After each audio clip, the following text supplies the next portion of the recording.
मैं उमाइमा खान आज डॉक्टर कमर चीमा के साथ हम खित्ते पे नज़र डालेंगे, specifically talking about India. India पे नज़र डालेंगे। इन्होंने कश्मीर में आज़ाद जम्मू एंड कश्मीर में एक टनल बनाया है, जेड मोर के नाम से टनल बना है, जो कि एक बहुत बड़ा कनेक्टिविटी का प्रोजेक्ट है हिंदुस्तान की तरफ से। मोदी गवर्नमेंट ने रिसेंटली उसको इनॉग्रेट किया है 13 जनवरी को। उसके फेजेस हैं। और आज दूसरा जो टॉपिक होगा डिस्कशन का वो होगा आईबीजी से रिलेटेड। डॉक्टर साहब, अस्सलाम वालेकुम। एंड प्लीज़ हमें बताएं इस कनेक्टिविटी मॉडल की तरफ से क्या इम्प्लिकेशंस होंगे रीजन पर इसके। बहुत शुक्रिया उमामा। देखिए, पहली बात तो ये है कि ये जो है वो जम्मू एंड कश्मीर में बन रही है। और हम तो सारी बात ऐसे इंडियन ऑक्युपाइड कश्मीर कहते हैं, इंडिया कहते हैं जी वो हमारा कश्मीर है। It's all about nomenclatures. और देखिए, ये जो टनल है बेसिकली प्राइम मिनिस्टर मोदी ने 2015 में इसकी बुनियाद रखी थी, फाउंडेशन स्टोन रखा था। देखिए, आप थोड़ा सा आपको अंडरस्टैंड करना पड़ेगा कि इंडिया क्या कर रहा है कश्मीर के अंदर और पाकिस्तान की क्या स्ट्रैटेजी है। हम कहाँ खड़े हैं और वो कहाँ खड़े हैं। हम कश्मीर को बताना चाहते हैं कि आप ह्यूमन राइट्स के एंगल से देखा जाए, फ्रीडम ऑफ स्पीच के एंगल से देखा जाए, इंटरनेशनल लॉ के एंगल से देखा जाए। हम चाहते हैं कि जी आप कश्मीर को देखें कि वहाँ पे जो जिसे कहते हैं इंटरनेशनल लॉ की वायलेशन हो रही है और रिप्रेशन हो रहा है। हम हमारा एंगल ये, इंडियंस क्या कहते हैं नहीं, इस एंगल से नहीं देखना है, इसे देखें डेवलपमेंट के एंगल से। इसे देखिए हम उनको कितना मेन स्ट्रीम कर रहे हैं, देखिए वहाँ पे हम इकोनॉमिक बेहतरियाँ कर रहे हैं, देखिए हमने राइट्स वापस ले लिए, हमने उसको यूनियन टेरिटरी बना लिया, लेकिन हमने वहाँ पे बहुत कुछ और जो है वो दे रहे हैं। सो वो ये बेसिकली जो जीट मोर्ग जो जिसे आप सोन मार्ग टनल जिसे कहते हैं, देखिए ये तकरीबन ये हाई ऑल्टीट्यूड टनल है, तकरीबन आई थिंक 8600 किलोमीटर के ऊपर भी। ये एक बेसिकली अप्रोच है जो इंडिया कश्मीर को देने जा रहा है।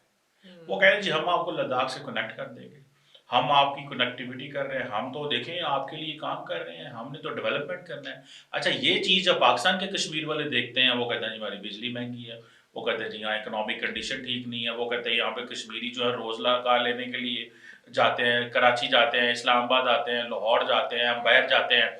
तो वो बेसिकली दो मॉडल क्रिएट कर रहे हैं इस वक्त। ठीक है, अगर आपको याद हो G20 के ऊपर उन्होंने एक टूरिज्म कॉन्फ्रेंस कराई और उन्होंने कहा कि जी हम तो यहाँ पे देखें टूरिज्म का काम कर रहे हैं, देखें ये तो कश्मीर तो टूरिस्ट स्पॉट है, आए यहाँ पे आके इन्वेस्टमेंट करें।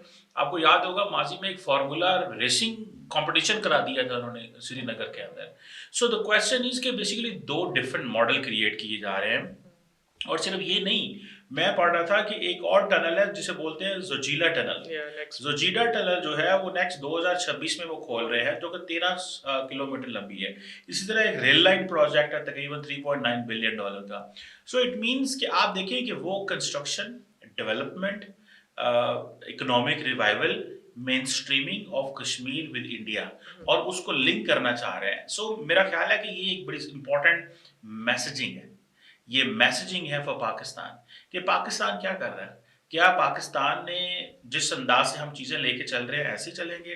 क्या हम सोशो इकोनॉमिक डेवलपमेंट के लिए क्या कर रहे हैं? कब लास्ट टाइम पाकिस्तान के वज़ीर-ए-आज़म जो हैं या पाकिस्तान की हुकूमत ने है लास्ट टाइम कश्मीर के अंदर एक बड़ा प्रोजेक्ट खोला था, बिलियंस ऑफ डॉलर्स और मिलियंस ऑफ डॉलर्स और समथिंग बिग, तो उसमें ओनरशिप आती है। फिर आपने आज के दौर में बेसिकली उनको ये पता चल गया है कि देखिए इंडिया इस चीज़ को अंडरस्टैंड करता है कि इंटरनेशनल लॉ के पर्सपेक्टिव से, ह्यूमैनिटेरियन पर्सपेक्टिव से, या जो हम वहाँ पे इस वक्त पाकिस्तान कहता है कि कब्जा किया हुआ है, वो कहते हैं इसमें हम इंटरनेशनली तो हमने इस मसले को लेके नहीं जाना।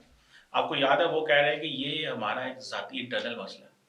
ठीक है, पाकिस्तान के साथ वो कहते हैं हमने बैठ के बात ही नहीं करनी। अपनी पार्लियामेंट से उन्होंने इसके ऊपर ठप्पा लगवा लिया और कहा है कि जनाब ये तो हमारा इंटरनल चीज़ है और 370-35 ए रिवोक कर दिया। तो वो रिवोक कर रहे हैं, तो वो बेसिकली दो मॉडल क्रिएट कर रहे हैं जी। सर एक चीज़, इंडिया हमेशा कश्मीर को प्रेस करता है। लेट्स नॉट फॉरगेट कि कश्मीर जो है वो इंटरनेशनल अम्ब्रेला के अंडर है। It's always very easy to press on Kashmir, और जगहों को इतना प्रेस नहीं करता। और डिस्प्यूट्स जितने भी इंडिया के अंदर है, not only with Pakistan but उनके इंटरनल डिस्प्यूट्स इतने हैं, बाकी कंट्रीज के साथ इतने डिस्प्यूट्स हैं, अब तो ज़्यादा ही हो गए नेबरिंग कंट्रीज के साथ। यही एक कश्मीर को ही इतना हाइलाइट क्यों करता है? क्यों? क्योंकि ये एक इंटरनेशनल कन्वेंशन के अंदर है, यूएन चार्टर के अंदर है, easy to press on it. Do you think it's like that? देखिए, एक तो मे बी एक इसको आप इस एंगल से देख लें, लेकिन लार्जली वो इसको पाकिस्तान के एंगल से देखते हैं। हुँ, ठीक है?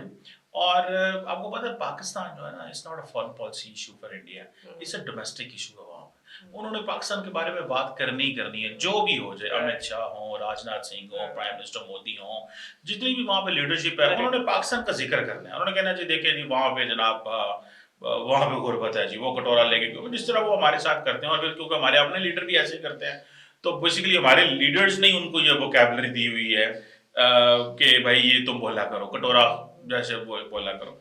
सो उन्होंने जो कश्मीर के हवाले से जो बोल रहे हैं, वो जो कर रहे हैं, वो उसका बिल्कुल एंगल चेंज करना चाह रहे हैं। हम उसको और एंगल से देख रहे हैं, मैंने आपको बताया। वो इसको सोशो इकोनॉमिक डेवलपमेंट कहते हैं। वो कहते हैं कि अगर पाकिस्तान अगर इसके ऊपर इंटरनेशनल लॉ की बात कर रहा है या बाकी बात कर रहा है, तो हम कश्मीरियों को बताते हैं कि देखो अब तो अरबी आके यहाँ पे इन्वेस्टमेंट कर रहे हैं। वो हुँ, यहाँ पे मॉल्स बनाएंगे, देखें आपकी टूरिज्म को प्रमोट करेंगे, देखें आपको हम आईटी सेक्टर में कितना प्रमोट कर रहे हैं, देखें हम आपकी बेहतरी के लिए काम कर रहे हैं, तो वो मॉडल चेंज कर रहे हैं। तो हम अब पाकिस्तान क्या करता है? पाकिस्तान कहेगा जी देखें जी वहाँ पे रिप्रेशन हो रहा है, वहाँ पे ह्यूमन राइट्स की बात हो रही है, वहाँ पे इंटरनेशनली देखें ये न्यूक्लियर फ्लैश पॉइंट है। सो हमारी और उनकी ओरिएंट वो उनको पता है कि इसमें हमने पाकिस्तान से बात नहीं करनी। हुँ, तो लिहाजा और हम कश्मीरियों से इस वक्त बात अगर जैसे आप देखें कि कश्मीर को उन्होंने 5 साल यूनियन टेरिटरी बना के रखा, इलेक्शंस कराए तो मोदी साहब वहाँ पे हार गए। या जब मोदी साहब वहाँ पे हारे हैं तो उन्होंने कहा जी मैं तो बस डेवलपमेंट करवाऊंगा।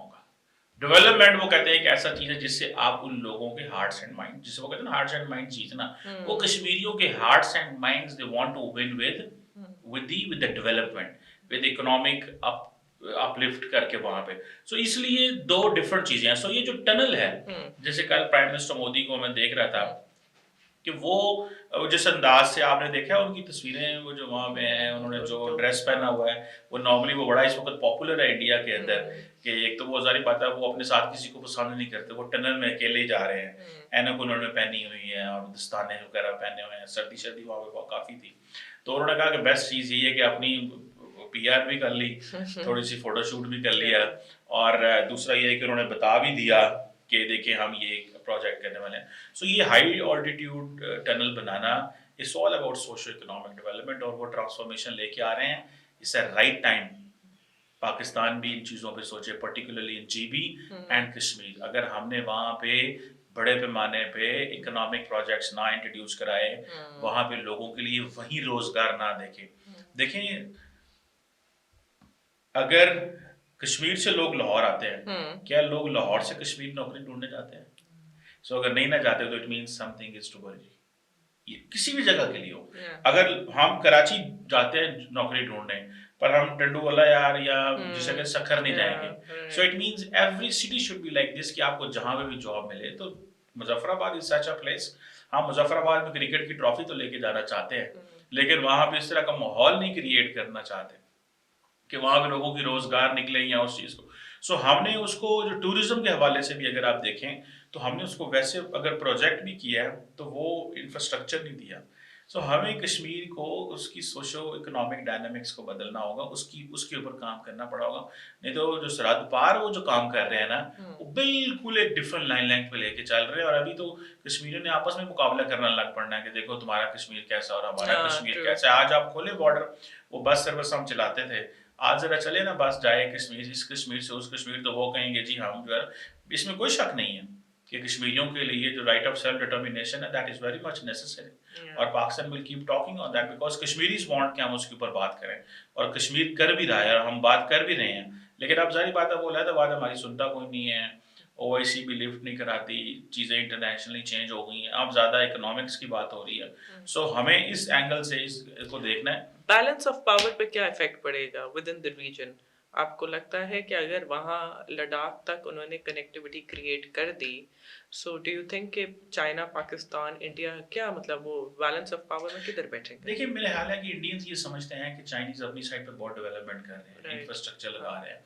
तो हमें एटलीस्ट वो सिर्फ कश्मीर को अगर पाकिस्तान के एंगल से देखते हैं, वो लद्दाख को फिर वो चाइनीज़ लेंस से हुँ, देखते हैं।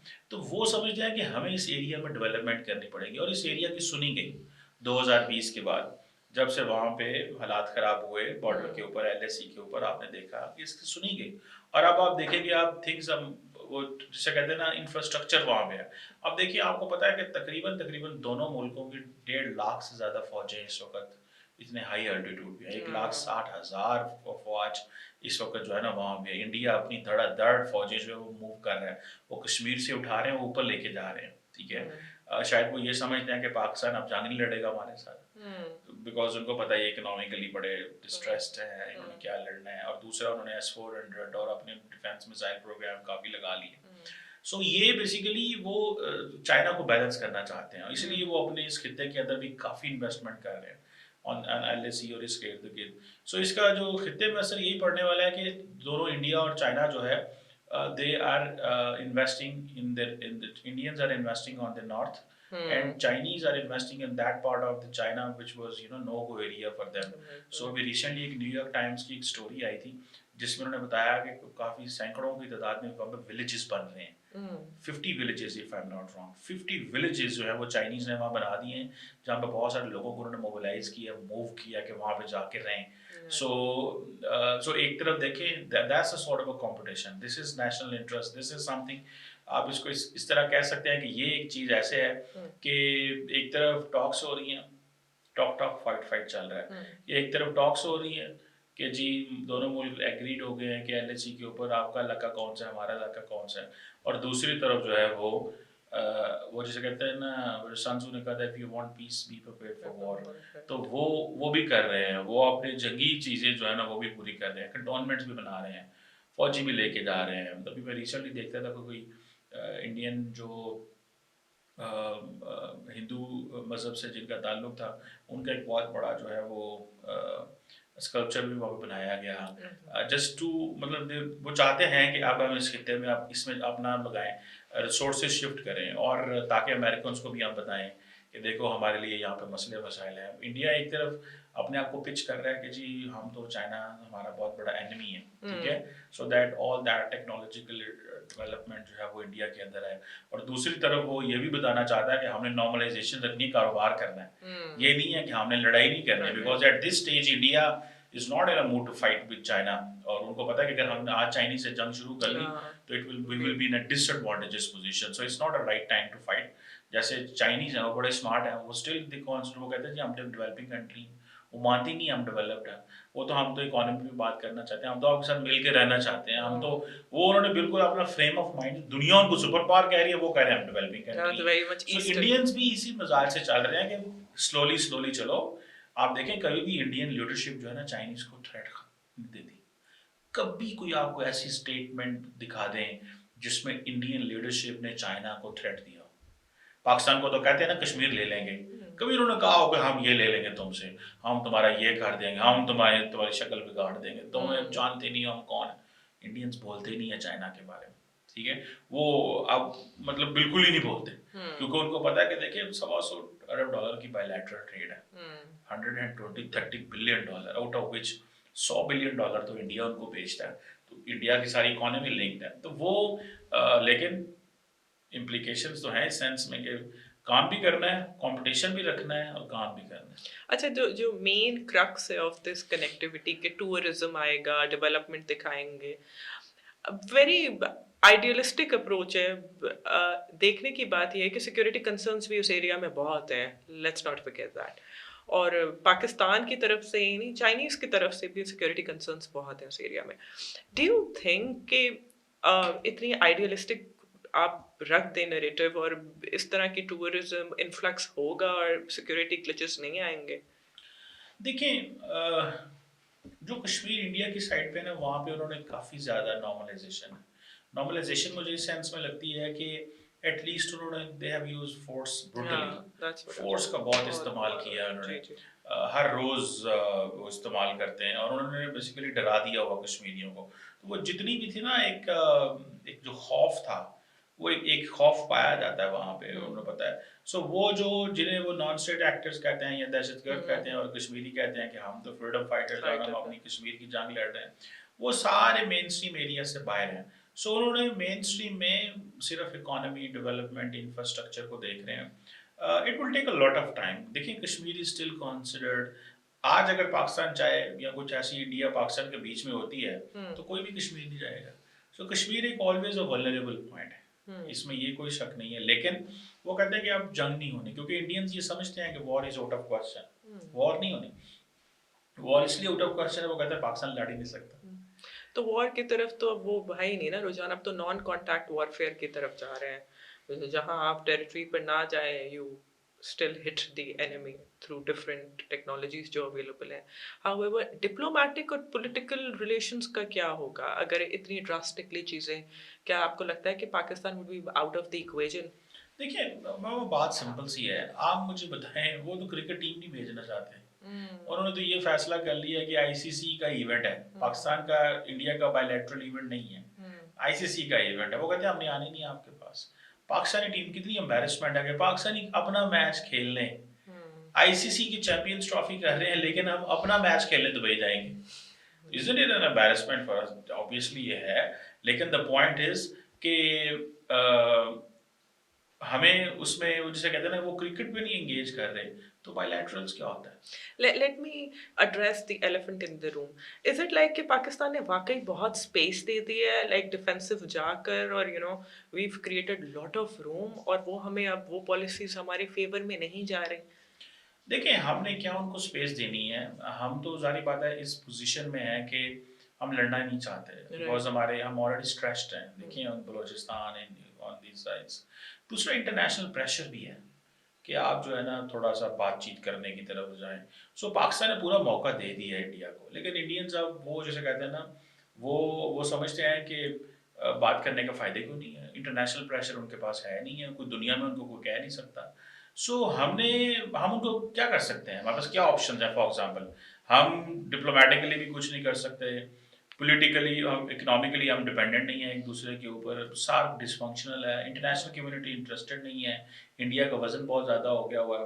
वो कहते हैं कि नहीं, हम अकेले चीज़ों को मैनेज करेंगे। So there is, frankly speaking, there is no way you can bring India on table. Only time is कि आप वेट करें hmm. For the right time, कि जब पाकिस्तान के अंदर पॉलिटिकल स्टेबिलिटी हो, इकोनॉमिकली ठीक हो, रीजनली एंड ग्लोबली रेलिवेंट हो, हम्म। तब इंडिया आपसे बात करेगा। And it will take some time, and और या फिर मोदी साहब जाएं। नहीं, बट आई थिंक पाकिस्तान को तो आप इक्वेशन से निकाल नहीं सकते ना। कल जैसे मेरी और आपकी बात हो रही थी, चाइना है, ईरान है, इंडिया है, नो वे और द अदर पाकिस्तान आज नहीं तो कल मीडिएशन लेवल पर Pakistan can play a big role. However what I do understand आपकी बात से, क्या हमने जो लिवरेज दिया डिफेंसिव जाकर, वो हमारे लिए प्ले नहीं किया ड्यू टू ऑब्वियस रीजंस जो हमारे हैं। अब आपको क्या लगता है, क्या इंडिया चाहेगा कि ऐसे ही इंस्टेबिलिटी रहे? क्योंकि at the end of the day instability रहती है खत्ते में, तो ये ग्रो नहीं कर सकते। वो वही होता रहेगा कि क्या वो अमेरिका की अब स्टेपनी बन जाएंगे, चाइना को कंटेन करते रहेंगे, और ये इसी तरह से डिसबैलेंस चलेगा, या they will look at another window जहाँ के टेबल टॉक्स ओपन हो, बातें हो, डिप्लोमेटिकली मोबिलाइज हो, क्योंकि उनको भी तो हम अनस्टेबल ज्यादा वारा नहीं देखिए, खाते। इंडियंस जो है ना, देखिए वो इस वक्त अगर देखा जाए तो इंडियंस दे आर प्ले, वो मल्टी अलाइनमेंट की बात करते हैं। एक ही दुनिया में मुल्क है जो स्ट्रेटेजिक ऑटोनॉमी की बात कर रहे हैं। वो कहता है जी आपने नहीं जाना अमेरिका की साइड। हम्म। बेशक वो अपना टिल्ट आहिस्ता आहिस्ता बढ़ा रहे हैं, हम्म। लेकिन वो कहते हैं नहीं, हमने आपकी सारी नहीं सुननी, हम्म। हमने रशिया से तेल लेना है। हम्म। सुनने में आ रहा है कि नेक्स्ट अमेरिकन एडमिनिस्ट्रेशन थोड़ी टफ लाइन लेगी इंडिया के ऊपर या। On this oil. But the question is कि वो कहते हैं कि हमने भाई रशिया से भी नया काम करना है, हमने अमेरिका से भी करना है, हमने चाइना से भी करना है, बिकॉज अब सबको हमारी जरूरत है, हम बड़ी मार्केट है। Right. Simple is that. So उन्होंने अपने आप को बड़ा क्लियर रखा हुआ है, और उनके ऊपर बड़े प्रेशर आए हैं। ठीक है, तेल का सबसे बड़ा प्रेशर था, राइट। इक्विपमेंट का, डिफेंस इक्विपमेंट का सबसे बड़ा प्रेशर था। And step by step they are moving towards all western equipment की तरफ वो जा रहे हैं, अमेरिका, फ्रांस, इजराइल। तो वो उनको ये नज़र आ रहा है कि हाँ जी, हम हमारी डायरेक्शन ये है। लेकिन मुझे नहीं लगता कि उनके लिए कोई मुश्किल है। वो बिल्कुल ठीक अपने पत्ते इस वक्त खेल रहे हैं। उनके लिए सब रास्ते खुले हुए हैं, कोई एक रास्ता भी बंद नहीं है। इवन कि चाइना भी, आप देखें ना, इन इन दिस इंडिया चाइना रप्रोचमा, मेरी नज़र में चाइनीज ब्लिंक फर्स्ट। चाइनीज को, चाइनीज चाहते तो चाइनीज जो है थोड़ा और लंबा कर सकते थे इस मसले को, लेकिन चाइनीज ने ब्लिंक कर दिया। व्हाई? बिकॉज दे अंडरस्टैंड कि अगर इंडिया को अमेरिकन यूज कर गए इन इंडो पैसिफिक हमारे खिलाफ, so let's not give India that space कि इंडिया हमारे खिलाफ इस्तेमाल हो जाए। Because India has a capability. So India हमारे अगर खिलाफ इस्तेमाल हो गया इस खत्ते में, सो हमें वो लिवरेज स्टैब्लिश करनी है इंडिया के ऊपर, वो कनेक्टिविटी, वो डेवलपमेंट, वो बायलैटरल डेवलपमेंट रखनी है, वो बायलैटरल डिपेंडेंस रखनी है कि इंडिया हमारे खिलाफ इस्तेमाल ना हो। सो ये जो शी जिनपिंग की और मोदी की फ्रांस में मुलाकात, अगर रशिया में मुलाकात हुई, आप क्या समझते हैं? चाइनीज, मेरे ख्याल से चाइनीज डरे हुए हैं। उनको ये नहीं है कि इंडिया उनका मुकाबला कर सकता है। द क्वेश्चन इज कि दे बिलीव कि हमें इंडिया जो है उसको अगर हमने इसी तरह कॉर्नर करने की कोशिश की तो इंडिया वेस्टर्न ब्लॉक में जाता जाएगा, क्योंकि इंडिया इटसेल्फ स्पेस दे रहा है मल्टी अलाइनमेंट की, तो क्यों उसको वो जाने दें उधर। सो वो कोशिश कर रहे हैं, मेरे ख्याल है कामयाब है काफी हद तक। सर, इंडिया की यहाँ बात ही हो रही है तो एनुअल प्रेस रिलीज आया है इंडियन आर्मी चीफ का, which is very interesting to see. उन्होंने IBGs की बात की है, 2025 completion की बात की है। How do you see that? देखिए जी, ये जो IBGs है ना, वो कहते हैं जी कि हम चाइना के मुकाबले में, ये है बेसिकली IBGs है इंटीग्रेटेड बैटल ग्रुप्स। ये तकरीबन ये पाकिस्तान के हवाले से भी 2009-10 में एक दफ़ा उन्होंने प्रोग्राम बनाया था कि हम ऐसे ग्रुप्स बनाएंगे जो कि इंडिया की डिफेंस कोर होगी, लेकिन it will be in a position for offensive attack, quickly mobilise हो सकेंगे। ये 2018 2009-10 में 8 में ये इन्होंने इसके ऊपर काफी काम कर लिया था। और उस वक्त ये था कि इंडियन समझते थे कि अगर नॉन स्टेट एक्टर्स इंडिया पे हमला करेंगे तो, और उसको पाकिस्तान को कहते हैं कि कोई सपोर्ट करता है, तो हम IBGs को मोबिलाइज करके पाकिस्तान की कोई टेरिटरी कैप्चर कर लेंगे। क्योंकि ये 2002 में ऐसे हुआ था कि पाकिस्तान ने और इंडिया ने जब अपनी फौजें बॉर्डर पे लेके आए, तो India took 15 days to mobilize forces and reach the border, और पाकिस्तान बड़ी जल्दी इंडियन बॉर्डर पे आ गया। तो वो समझते हैं कि वो जो एलिमेंट ऑफ सरप्राइज है वो खत्म हो गया पाकिस्तान के लिए। सो नाउ दे बिलीव कि IBGs को आप जो है वो जो डिफेंस फोर्सेज है इनको आप इंगेज करें, डिफेंस फोर्सेस को, और इनको कैपेबिलिटी दें। अब वो कह रहे हैं 2025 तक हम इसको बनाएंगे। सो जो वो पाकिस्तान के साथ करना चाह रहे थे, अब वो चाइना के साथ करना चाहते हैं। लेकिन सवाल ये है कि अगर ये IBGs देखिए, मेरा ख्याल पता नहीं कितना 3500 किलोमीटर लंबा बॉर्डर है, 3500 लंबा किलोमीटर बॉर्डर के ऊपर कितनी IBGs बनाएंगे भाई? वो 10, 12, 14, और वो बहुत बड़ा नंबर है ये।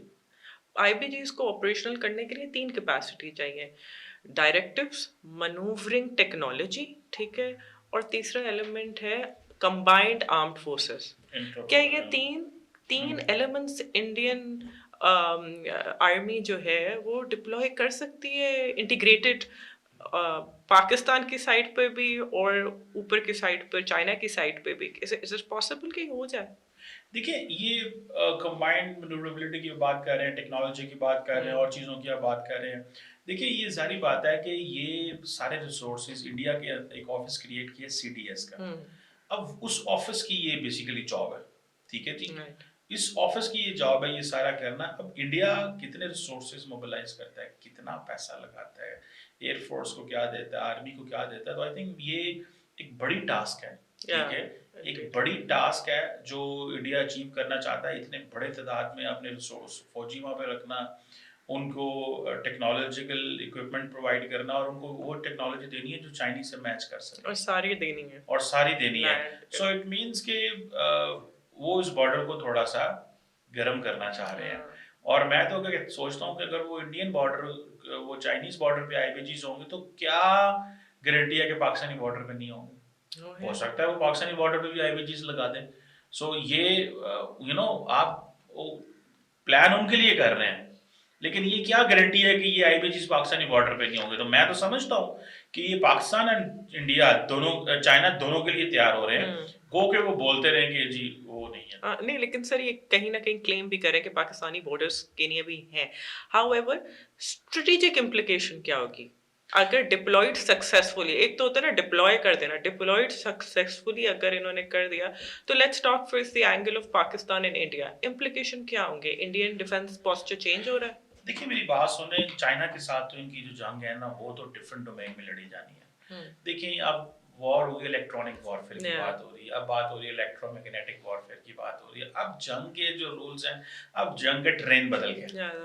तो मुझे ऐसे लग रहा है कि क्योंकि इंडिया के पास बड़ी फौज है, रिसोर्सेज कहीं ना कहीं तो मोबिलाइज करने हैं, तो मेरा ख्याल है कि ये बंदे यहाँ पे लगाना चाहते हैं, बट इन रियलिटी जंग इस डोमेन में होनी नहीं है, हम्म जंग किसी और डोमेन में होनी है। हम्म अब इंडिया को ड्रोन्स भी इस्तेमाल कर रहे हैं कि मुझे आप बताएं, इंडिया इतने महंगे ड्रोन्स खरीद रहा है, इंडिया को तो ये हालात बन गए कि इंडिया ने रेंट पे लेने शुरू कर दिए ड्रोन इसराइल से। इसराइल से। सो क्वेश्चन ये है कि जब ड्रोन वॉरफेयर आ रही है तो इतनी बड़ी तादाद में आप बंदे क्यों डिप्लॉय करना चाहते हैं? सो इट मीन्स कि अभी बाकी चीजों में वो रेडी नहीं है, भले वो ड्रोन वॉरफेयर हो, इलेक्ट्रोमैग्नेटिक वॉरफेयर हो, आर्टिफिशियल इंटेलिजेंस जैसे चैलेंजेस हैं, अभी उसमें तैयारी है and in taking a lot of time. आपको पता है जो फ्रांस से रशिया से इंडिया ने जो वेपन्स लेने थे वो सारे रुक गए हैं, बिकॉज वो अपने मसरूफ हो गए हैं।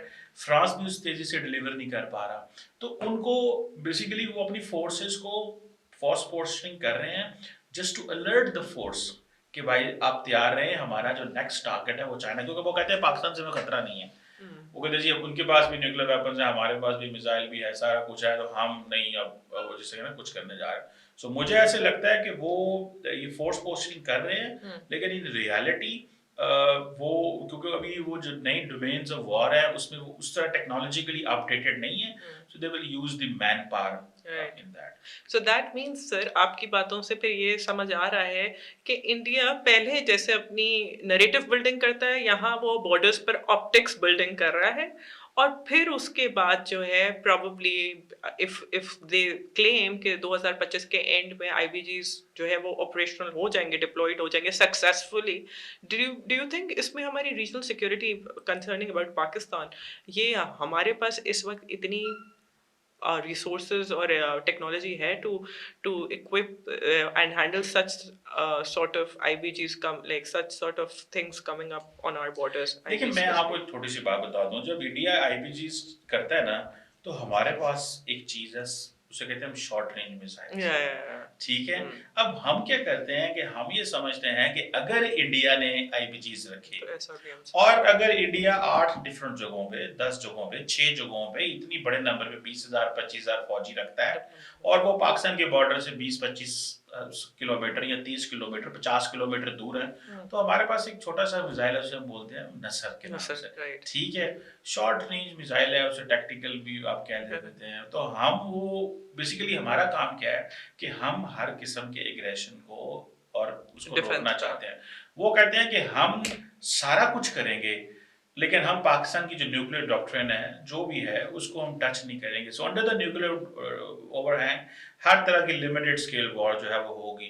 पाकिस्तान कहता है कि अगर ये इस तरह की चीज करेंगी तो हमारे पास शॉर्ट रेंज मिसाइल हैं, हम वो अगर चलाते हैं तो उनकी फोर्स को बड़ा नुकसान पहुंच सकता है। सो पाकिस्तान ने अपनी डिटेरेंस मेंटेन की हुई है और उस पर काम चल रहा है, अभी भी है। सो इंडियंस को इस चीज का पता है कि अगर आप वो यही कर सकते हैं जो उन्होंने 2019 में किया था कि 2 जहाज उड़े, किसी जगह पाकिस्तान पे अटैक किया और वहां से वापस चले गए, इससे ज्यादा नहीं हो सकता। और इसलिए आपको पता वो अपने राफेल भी खरीद रहे हैं, सारा कुछ कर रहे हैं, तो उसलिए पाकिस्तान ने अपनी ये कैपेबिलिटी काफी बना ली हुई है। सो मेरा ख्याल है कि Pakistan need not to worry on this, क्योंकि इंडिया के पास पैसा बहुत है, रिसोर्सेज बहुत है, वो बहुत खरीद रहे हैं, हमारे पास रिसोर्सेज कम है, लेकिन हम भी एक एक करके चीजें इकट्ठी कर रहे हैं, because when time will come तो यू नो Indeed, Pakistan की resources, Pakistan Army is one of the strongest armies of the world, और हम इस बात को deny नहीं कर सकते।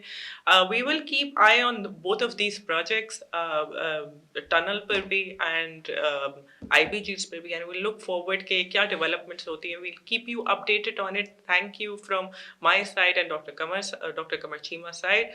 We'll see you in the next episode. Thank you. Bye.